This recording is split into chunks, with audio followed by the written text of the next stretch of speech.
Assalamualaikum warahmatullahi wabarakatuh. Selamat pagi pemirsa Labsa TV dimanapun Anda berada. Hari ini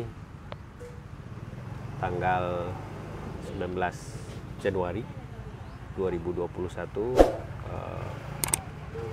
saya bersama Profesor Yusni Sabi hari ini alhamdulillah menyapa kembali Anda. Dan bincang-bincang kami hari ini mungkin akan lebih santai dibanding dengan bincang-bincang sebelumnya, karena hari ini kami akan membicarakan satu topik yang mungkin jauh tapi dekat. Nah, secara personal kami berdua punya pengalaman, mungkin pernah tinggal di Amerika dan mengenal beberapa aspek kehidupan masyarakat Amerika. Tetapi juga sebagai warga dunia, kita juga punya relasi yang tidak bisa kita nafikan, bahwa bagaimanapun Amerika ini masih memberikan pengaruh yang begitu besar kepada dunia. Dan sebagaimana kita ketahui bahwa besok itu tanggal 20 Januari akan ada pelantikan Presiden baru Amerika, Joe Biden. Dan saya kira bukan hanya saya dengan Prof. Yusni yang tertarik dengan topik ini, tetapi juga masyarakat Aceh maupun pemirsa Labsa TV di seluruh Indonesia maupun dunia yang selama ini mengikuti konten-konten Labsa TV dari kanal YouTube. Pertama sekali saya ingin menyapa Prof. Yusni. Assalamualaikum Prof. Yusni. Assalamualaikum warahmatullahi wabarakatuh. Prof. Yusni tentu tidak perlu diperkenalkan lagi bagi pemirsa Labsa TV karena sudah sangat akrab, beberapa kali mengisi konten video di Labsa. Bagaimana Prof? Sebenarnya apa Prof setuju yang seperti saya sampaikan tadi bahwa Amerika itu jauh tapi dekat?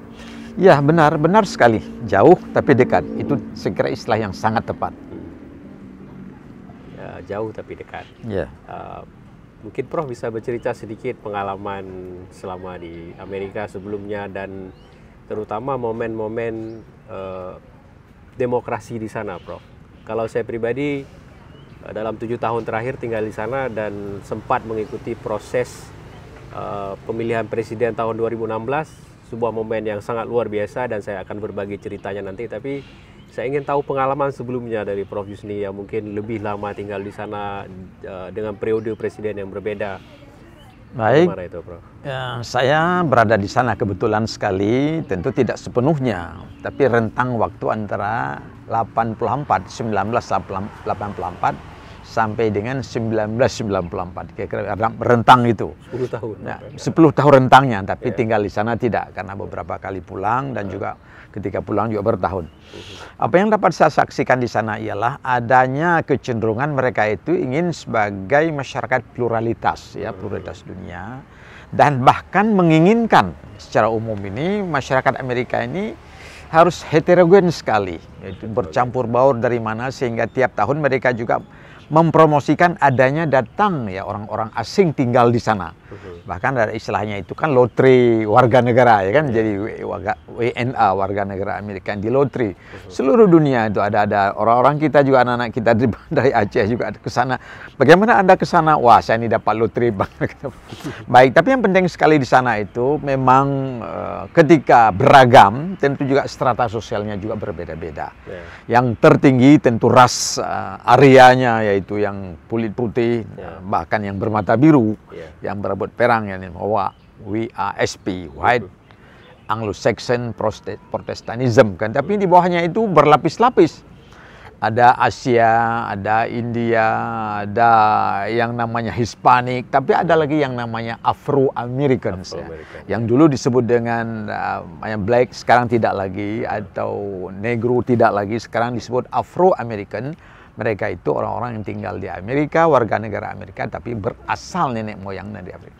Nah, disitulah kita lihat bagaimana dinamika di dalam setiap pemilihan, ya, pemilihan presiden itu, dinamika-dinamika yang paling menonjol tentu saja, ya itulah segmen-segmen daripada ras itu, tapi itu bermuara pada satu Republikan, satu yang namanya Demokrat. Ya. Pada Republikan dominannya itu white superiority atau dominasi atau supremasi orang putih yang saya kira selama ini yang sangat terwakili pada Pak Donald Trump ya, yang kita hormati itu. Kemudian yang kepada Demokrat yaitu pada para Demokrat yang saya kira juga sangat terwakili ya pada yang namanya Bapak Barack Obama sebelumnya. Dan saya kira karena Barack Obama ini wakilnya Joe Biden, 8 tahun itu seperti lebih daripada kakak adik sangat kompak. Saya kira juga ini akan ada hal-hal yang diwarisi oleh Pak Joe Biden ini dari Pak Barack Obama. Mudah-mudahan kita lihat ke depan dan banyak ketenangan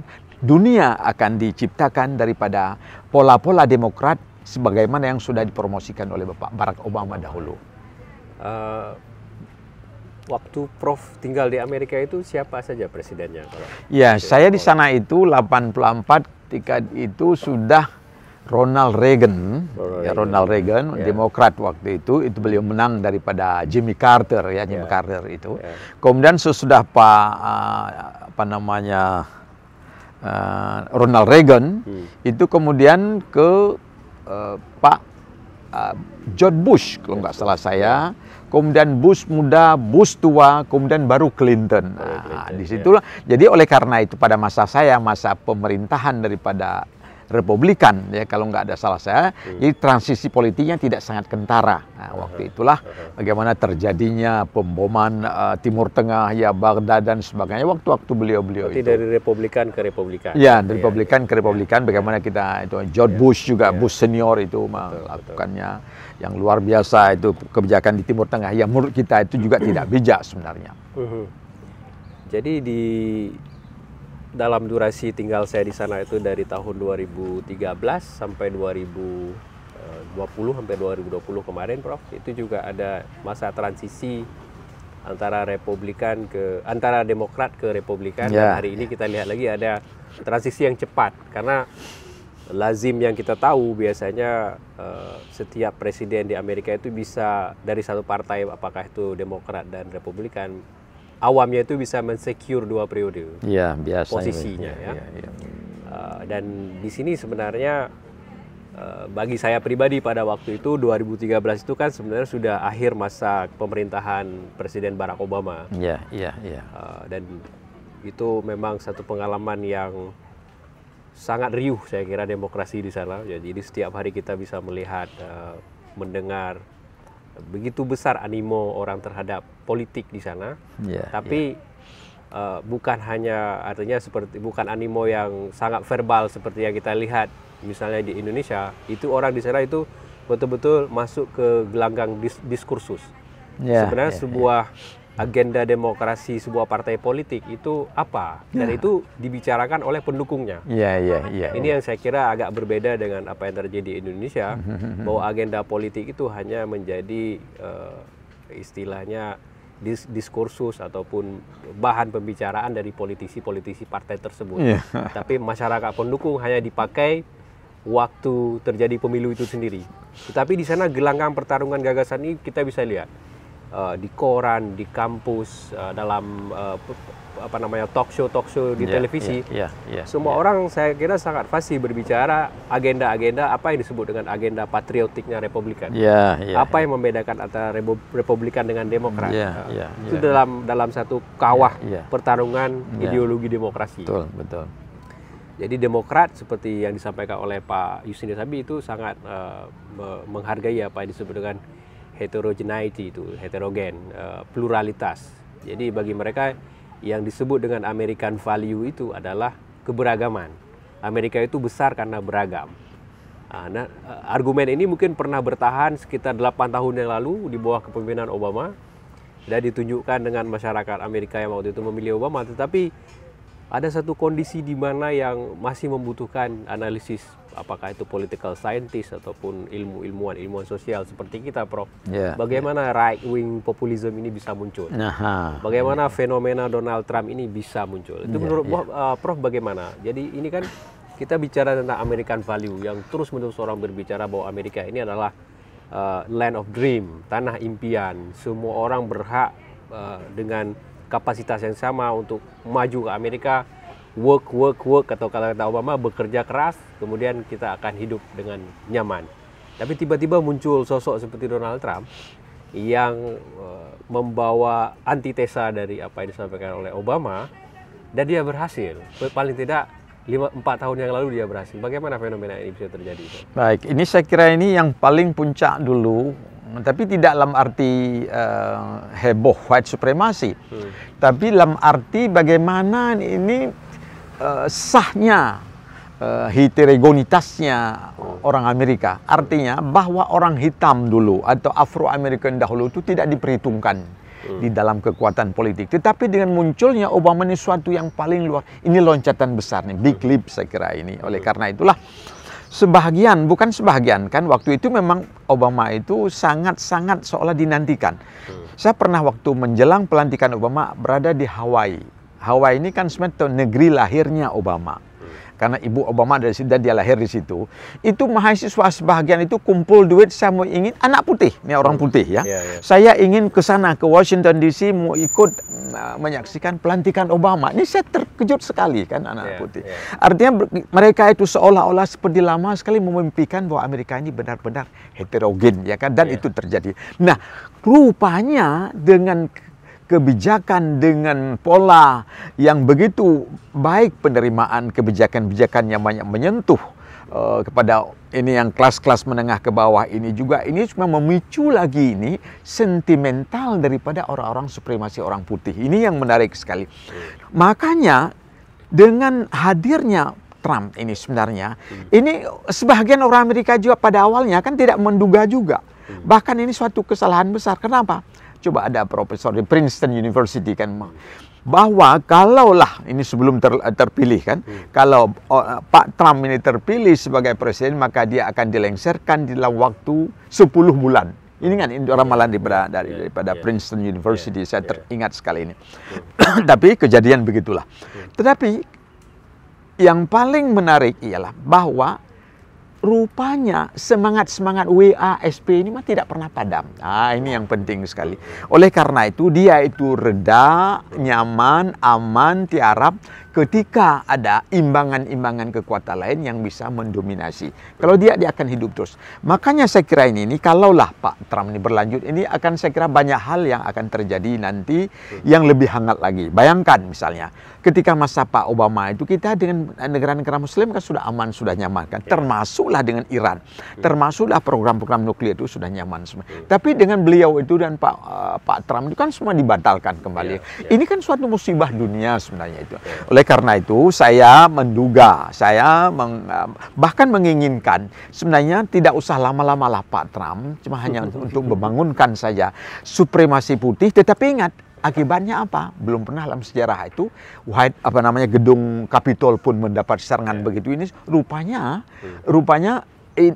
supremasi begitu apapun namanya kan, apakah hitam, putih, Hispanik itu sama saja, maka itu harus diredam. Tentu saja karena dengan presiden dan dengan pimpinan negara dan kebijakan-kebijakan yang mengakomodir semua lapisan masyarakat, apalagi Amerika Serikat yang sangat-sangat bercampur baur ini. Betul. Memang di tahun 2016 itu, pada masa-masa menjelang pemilihan presiden, saya kebetulan di sana dan mungkin melihat fenomena itu walaupun terkejut, tapi seperti punya sedikit jawaban dengan kondisi. Makanya saya katakan tadi dari awal bahwa Amerika itu jauh tapi dekat. Begitu juga begitu saya di Amerika, Aceh itu jauh tapi dekat. Jadi saya melihat perilaku supporter partai politik ini di daerah-daerah pedalaman di Amerika. Pada waktu itu saya punya kesempatan untuk masuk ke daerah-daerah yang disebut suburb itu, daerah pedalaman, dan tidak melihat satu gerak attitude politik yang agak berbeda dengan orang Aceh pada waktu itu. Misalnya ada satu masa misalnya di Aceh itu begitu dominan politik identitas lokal gitu. Jadi ada upaya untuk mengklaim siapa yang paling Aceh, partai apa yang paling Aceh. Dan itu direfleksikan bukan hanya dengan jargon-jargon verbal, tapi juga dalam simbol-simbol, dalam bendera-bendera. Jadi mobil di daerah-daerah pedalaman Amerika itu dicat dengan warna bendera Amerika. Saya teringat juga kalau ke Birin, warna mobil warna PA misalnya, warna PNA, bendera di mana-mana, rumah dicat dengan bendera partai Aceh atau partai PNA. Di Amerika juga begitu, dicat dengan bendera Amerika untuk menunjukkan siapa yang paling patriot dan tujuannya adalah mengatakan siapa yang paling Amerikan, begitu kan? Kami yang paling Amerika, kan begitu. Jadi ini satu fenomena yang buat saya punya korelasi dengan apa yang terjadi di Aceh. Ini yang saya sebut tadi sebagai fenomena munculnya sayap kanan politik ini, yang artinya melihat yang bukan dia itu sebagai lawan. Tentu agak mengherankan karena saya berpikir prinsip-prinsip seperti ini tidak ada lagi di Amerika. Kita percaya bahwa mereka selama ini yang berbicara tentang nilai demokrasi, menghargai perbedaan, pluralitas dan macam-macam. Tapi yang ditunjukkan bahkan dalam 2 minggu terakhir dengan kita menonton yang terjadi di Gedung Putih, penyerangan seperti Capitol. itu. Ya, di Capitol itu. Di Capitol di Washington. Itu tidak ada beda juga dengan kemarin tuh waktu 2019 di Indonesia mau ganti presiden. Kan sempat Jakarta mau dikepung walaupun tidak sampai terjadi yang seperti itu. Dan saya kira itu tadi bahwa ada masalah besar dengan cara kita menilai politik sekarang dan cara orang sebenarnya menggunakan politik itu untuk apa. Dan mungkin dari sana juga buat saya penting untuk melihat demokrasi di Amerika ini juga bukan bentuk yang sempurna. Betul. Tapi juga kita belajar dari sana. Nah, poin yang ingin saya sampaikan di sini, Pak, adalah orang Amerika itu walaupun centang perenang demokrasi seperti saya bilang tadi, keinginan untuk belajar itu ada dari keadaan. Walaupun mungkin bukan seperti yang disampaikan oleh Profesor dari Princeton tadi 10 bulan, kita evaluasi dia lalu kita ganti. Itu tidak terjadi, tapi di dalam 4 tahun masyarakat berhasil mengevaluasi kinerja orang ini tidak baik.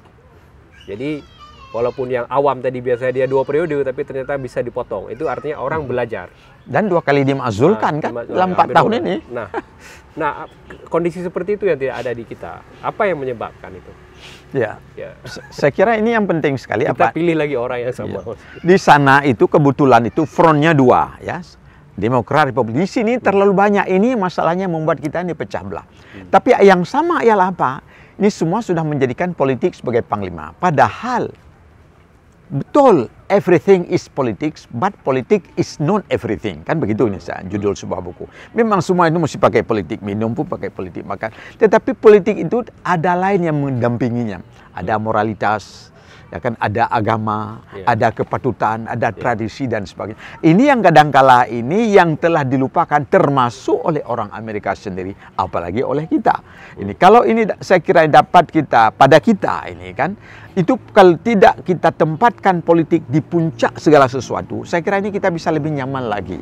Karena apa? Kita ini akan lebih centang perenang ketika bloknya ini partai padahal, tapi untunglah ketika jadi kubu presiden itu 2, tapi ketika 3, ketika 4 kan lebih parah lagi. Nah, cobalah seperti daerah kita ini, ada partai lokal, ada beberapa, ada partai nasional, ada beberapa. Ini lagi yang membawa bendera sendiri-sendiri, sedangkan di sana itu cuma bendera 2, Demokrat dan politik dan sebagainya. Kemudian masing-masing menunjukkan mana kami yang lebih Amerika. Oleh karena itu saya kira ini dalam berpolitik ke depan ini saya kira harus ada yang namanya fatsun politik. Ini saya ingat sekali di masa-masa Bung Karno dulu, fatsun politik. Ada satu tata krama berpolitik yang lebih santun, yang lebih baik, yang lebih beretika, lebih bermoral, bahkan kalau dapat kita katakan yang lebih agamis, sehingga kita tidak menempatkan politik itu puncak pencapaian seseorang, tapi ada hal lain. Makanya ketika nanti orang menang pun, taruhlah yang di sini itu bukan lagi kepentingan rakyat, tapi kepentingan diri, kelompok, bahkan partai, udah maksimum. Sehingga orang tidak pernah naik tingkat dari politisi, seharusnya dari politisi jadi negarawan. Itu yang benar. Tetapi ini di politisi menjadi politisi, kan? Hanya untuk kepentingan paling maksimum, kepentingan partai. Sehingga sebagian orang, na'udzubillah ya, kalau kita katakan mencuri pun mau asal kepentingan partai. Kan tidak benar begitu. Ya. Apakah itu untuk kepentingan partai? Jangan bukan juga. Kepentingan diri sendiri. Kan? Nanti terlibat orang lain tentu pakai. Jadi ini yang saya kira perlu sekali ini. Adanya ya turun tangan, turun mulut, turun fikir pada para cendekiawan, para ulama, para negarawan ya, untuk kira-kira bagaimana kita benahi pola-pola kita berpolitik ke depan, sehingga politik kita ini memberi harapan kepada ketenangan, kepada kenyamanan, kepada kepedulian, dan kepada kebersamaan. Saya kira itu yang lebih penting. Sekarang coba kita lihat mungkin sedikit tentang profil Presiden Amerika yang baru ini. Ya. Itu ada Joe Biden dan wakilnya Kamala Harris ya. Ya, Kamala Harris. Joe ini adalah administrator yang sangat berpengalaman. Ya. Saya kira karena dia pernah menjadi senator beberapa periode, lalu mendampingi Obama 2 periode. Jadi luar biasa sekali. secara pengalaman kerja mungkin ini sosok yang perfect ya. Cukup, saya kira. Cuma kadang-kadang concern orang yang jauh dari Amerika itu akan melihat usia. Ini kan usia sudah di atas 70 tahun. Iya. Lalu yang kedua adalah Kamala Harris. Ya. Ini kan pertama mungkin ini juga mewakili apa yang mereka percaya sebagai American value. Dia adalah anak imigran dari Jamaika dan keturunan India. Maka kita lihat bahwa selebrasi terpilihnya Kamala ini bukan hanya di Amerika, tapi di India. India luar biasa bangga. Gitu, Dia kan perempuan pertama kan? Perempuan pertama wakil yang presiden. Wah, ini sudah lama. Ke White House ini nanti. Oh, luar biasa. Dan bagaimana harapan Prof Yusni melihat pasangan ini? Ya terutama kita tidak bisa menafikan bahwa Amerika ini sangat berperan dalam peran mereka sebagai polisi dunia itu belum tergantikan, dan ini juga akan punya korelasi dengan kehidupan masyarakat Muslim dunia tentu saja. Apakah mereka punya satu tawaran baru atau harapan baru sebenarnya bagi hubungan antara umat Islam dengan the West? Saya kira yang paling penting, yang paling menonjol, atau yang paling menjadi tantangan yang pertama sekali, saya kira Pak Joe Biden dan Kamala Harris kerja lebih keras daripada sebelumnya. Karena apa? Ini benih-benih kesenjangan yang ditinggalkan oleh Pak Trump ini sudah tumbuh. Dan nampaknya sudah tumbuh. Dan itu ada di setiap pelosok kan, ada di setiap daerah kan. Yang dulu nggak tumbuh, memang ada, dia nggak pernah mati. Cuma ini sudah lama dia tiarap, tapi ini tumbuh lagi. Walaupun sebenarnya tidak signifikan, tetapi itu mengganggu. Makanya saya kira nih Pak Biden ini akan harus bekerja ekstra keras. Ya.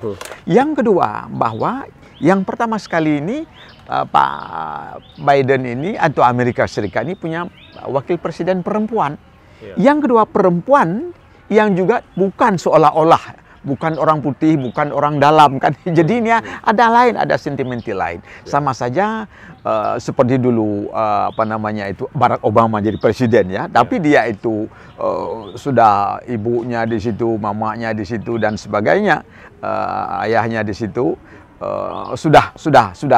Dan itu berat sekali karena apa? Seperti Pak Obama dulu. Tantangannya yang pertama dia itu Afro-American, yang kedua dia dikaitkan juga dengan Islam. Berat sekali kan beberapa kali untuk klarifikasi itu.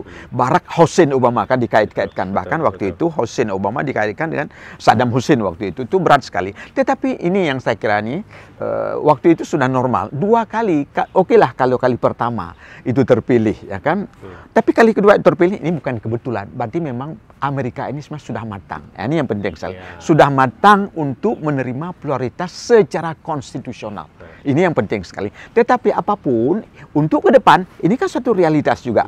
Bahwa perempuan juga sudah lama sekali nih. Ingat waktu Geraldine Ferraro dulu. Yang perempuan ingin jadi presiden atau wakil presiden. Ingat, itu daripada keturunan Italia. Tapi nggak bisa jadi. Geraldine Ferraro, ingat yang perempuan juga. Oh itu. Padahal waktu itu sudah nggak bisa masuk. Kemudian dan lain sebagainya. Ini pada kali ini alhamdulillah sudah masuk. Nah ini juga satu loncatan besar saya kira dalam sejarah perpolitikan, sejarah sosial dan politik Amerika saya kira. Yang pertama terpilihnya Obama jadi presiden 12 tahun yang lalu. Kemudian terpilihnya Kamala Harris pada kali ini untuk 4 dan sebagai ke depan. Ini suatu loncatan besar. Nah saya kira apapun ya kan kita harus pegang. Amerika sudah dewasa di dalam menerima prioritas. Tetapi jangan lupa tadi itu yang sentimental superioritas. Saya kira orang Afro-Amerikan juga sekarang sudah punya superioritas sendiri, apalagi dengan munculnya Obama kan begitu. Ini berat juga ini. Makanya tantangan akan berat. Berapa banyak kebijakan Obama yang dihapus oleh Pak Trump kan. Jadi oleh karena itu saya kira ini untuk memulihkan lagi ini, terutama sekali berkaitan dengan hubungan dengan Muslim kan, negara ketiga. Ingat kan Pak Trump yang membuat tembok dengan Meksiko dan sebagainya kan. Ini suatu hal yang luar biasa sekali sebenarnya. Jadi adanya soal disruption, putusnya satu momen daripada yang kematangan tadi. Betul. Sudah diserapnya. Ini saya kira ini makanya Pak Joe Biden dan Bu Kamala Harris ini harus kerja ekstra keras untuk yang pertama menetralisir, yang kedua melanjutkan misinya. Nah, masalah tua saya kira ini tidak sangat masalah karena saya kira dulu Reagan juga itu sudah di atas 76 kalau nggak salah saya. Beliau itu di atas 70 jadi presiden juga. Jadi ini memang ini sudah 78 kan, beliau ini 78. Tapi nampaknya ini nggak pernah capek-capek ini. Kalau kita bandingkan dengan Pak Mahathir Mohamad 94 masih jadi Perdana Menteri, masih keliling dunia, saya kira tidak ada masalah apa-apa. Melayu saja yang makan ikan asin bisa begitu, apalagi yang beliau yang makan keju. Oke, Prof.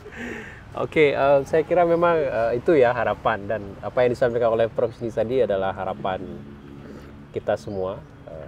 Harapan kita di Aceh, di Indonesia maupun masyarakat dunia dengan stabilnya demokrasi di Amerika juga menjadi satu acuan yang baik sebenarnya. Iya, betul. Karena kita lihat kalau di sana gonjang-ganjing, perekonomian kita pun gonjang-ganjing. Dalam 2 hari ini saya tadi tunjukkan ke teman-teman bahwa orang kan masih bertanya-tanya ini apakah pelantikan besok ini akan lancar atau tidak. Dan nampak sekali itu direfleksikan di dalam bursa market, misalnya pasar saham. Betul. Jadi perilaku pasar saham ini wait and see, menunggu dan melihat ini kemungkinan. Jadi kita semua berharap bahwa semua akan lancar dan betul-betul kedua orang yang diberi amanah sebagai pimpinan di Amerika ini betul-betul bisa menjalankan apa yang mereka sebut selama ini sebagai nilai Amerika, sebagai American value, dan itu adalah menghargai perbedaan, memberikan kesempatan kepada semua orang itu dalam posisi yang sama di hadapan hukum, dan juga etos kerja yang luar biasa.